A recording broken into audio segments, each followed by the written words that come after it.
তবে সবাই কেমন আছো? আশা করছি ভালো আছো। আমিও খুব ভালো আছি। Welcome to Bengali blogger Sonali. Welcome একটা নতুন ভিডিও নিয়ে। আজকে চলো, কালকে অনেক রাতে ঘুমিয়েছি খাওয়া দাওয়া সেরে, ওই জন্য সকালে উঠতে একটু দেরি হয়ে গেছে।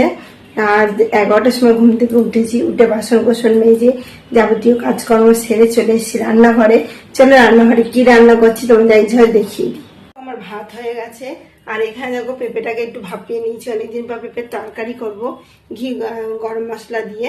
পেঁপেটা ভাপানো হয়ে গেছে। আর এখানে দেখো ছোলাটাও সিদ্ধ করে রেখে দিয়েছি। আর এখানে একটু গরম মশলা ভিজিয়ে রেখেছি, এটা বাটবো। আর তিতার ডাল হবে, উচ্ছে কেটে রেখেছি। আর ডালও কিন্তু আমার সিদ্ধ হয়ে আমি মোরলা মাছের পাতলা ঝোল করব, যেটা নুন হলুদ দিয়ে করে। আর করব ঢেঁড়সের চচ্চড়ি। ঢেঁড়স আর পেঁয়াজও আমি কেটে রেখেছি, তোমাদের দেখানো হয়নি, চলো দেখো। আজ পেঁয়াজ দিয়ে করবো, যেন ঢেঁড়স আর পেঁয়াজ একসাথে কেটে রেখেছি। সর্ষেটা এবার বেটে নেবো। সর্ষে নেবো দেখে আমি বাটিটাও নিয়ে নিয়েছি। চলো সর্ষেটাও নিয়ে নিই।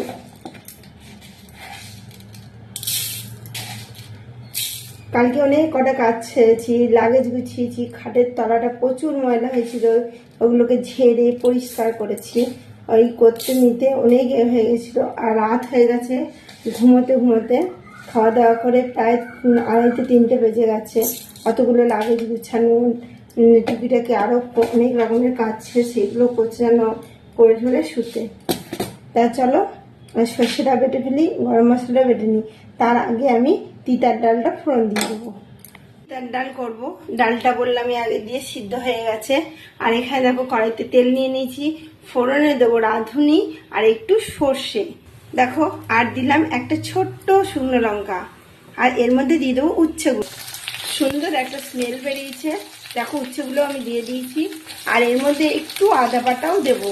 আদা বাটা দিলে তিতার ডালের স্বাদ কিন্তু একটু অন্য ধরনের হয়। চলো একটু আদাটাও নিয়ে আসবো। বন্ধুরা এর মধ্যে আমি আদা বাটাও দিয়ে দিয়েছি। এবার উল্টে পাল্টে দেবো উচ্ছেগুলো ভাজার জন্য। দেখো উল্টে পাল্টে দিচ্ছি, আর আদাগুলো ভালো করে এই উচ্ছের সঙ্গে মিশিয়ে দেবো। মিশিয়ে ভালো করে ভেজে নেবো আমি। এটা ভেজে নিলে কি হয়, তিতার ডালে অতটা তেতো লাগে না, আর খেতেও কিন্তু বেশ লাগে। তিতার ডালের মধ্যে কিন্তু আমি একটু চিনিও দেবো আর একটু ঘিও দেবো, খেতে দুর্দান্ত টেস্ট হয়। আমার ভালো করে ভাজা হয়ে গেছে।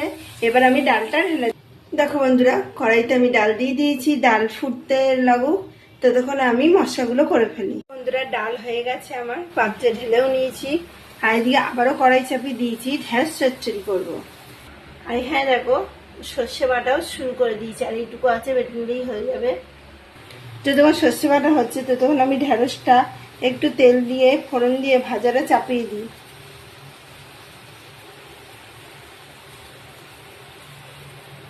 ঢেঁড়স আর পেঁয়াজ ভালো করে আমার ভাজা ভাজা হয়ে গেছে। আমি এখানে মশলাটাও রেডি করে নিয়েছি সর্ষে বেটে। এর মধ্যে নুন হলুদ সামান্য একটু চিনি দিয়ে এটা কষাতে দিয়ে দেবো। সর্ষেটা আগে দিয়ে দিলেও হবে, নুন হলুদ তারপরে দেবো। দেখো এর মধ্যে আমি সব মশলা দিয়ে দিয়েছি। এবার ভালো করে নেড়ে চেড়ে কষিয়ে নিতে হবে 2 থেকে 3 মিনিট ধরে। অন্যদিন নিরামিষ ঢেঁড়স চচ্চড়ি করি, আজকে একটু পেঁয়াজ দিলাম। পেঁয়াজ দেওয়াটাও বেশ ভালো হয় খেতে। এতে জল দিয়ে নেবো, আর ভালো করে 2 থেকে 3 মিনিট কষিয়ে নেবো। তা হয়ে গেলে তার পেঁপের ডালনা চাপাবো। বন্ধুরা ঢেঁড়স চচ্চড়ি আমার হয়ে গেছে, পাত্রে আমি ঢেলেও নিয়েছি। আর এদিকে পেঁপের তরকারি ঝাঁপিয়ে দিয়েছি। পেঁপেটা ভালো করে ভাজা হয়ে গেছে, আর ছোলাটাও ভালো ভাজা হয়ে গেছে। আর এখানে মশলা রেডি করেছি আমি, জিরে গুঁড়ো, ধনে গুঁড়ো, লঙ্কার গুঁড়ো, নুন হলুদ সামান্য একটু চিনি। মশলাটা আমি দিয়ে দিলাম। অল্পই মশলা রেডি করেছি, পেঁপেতে বেশি মশলা দিলে ভালো লাগে না, হালকা মশলা দিয়েই পেঁপের তরকারি করি। আর ঝাল তো একদমই অল্প, আর গরম মশলা বাটাই আছে। বেশ কিছুক্ষণ ধরে এটা নেড়ে ছেড়ে কষিয়ে নেবো, দিয়ে পরিমাণ মতো জল দিয়ে এটা তৈরি করতে দেবো। আর বাটিতে জল নিয়ে নেবো ভালো করে, ওই জলটা দিয়েই কষানোর জন্য। পেঁপেটা আগে ভাপিয়ে রেখেছি যেহেতু, সিদ্ধ করতে বেশিক্ষণ লাগবে না। আর ছোলা দিয়ে পেঁপের তরকারি দুর্দান্ত টেস্টি হয়।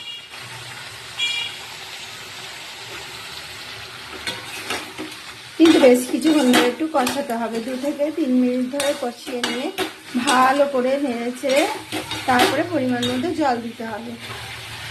ভালো করে আমার পেঁপেটা কষানো হয়ে গেছে, পরিমাণ মতো জল দিয়ে দিয়েছি। এবার এটা হতে থাক। গরম মশলা দিয়ে, পেঁপে দিয়ে, ছোলা দিয়ে তরকারি আমার হয়ে গেছে। আর এখানে আমি আবার তেল গরম চাপিয়ে দিয়েছি।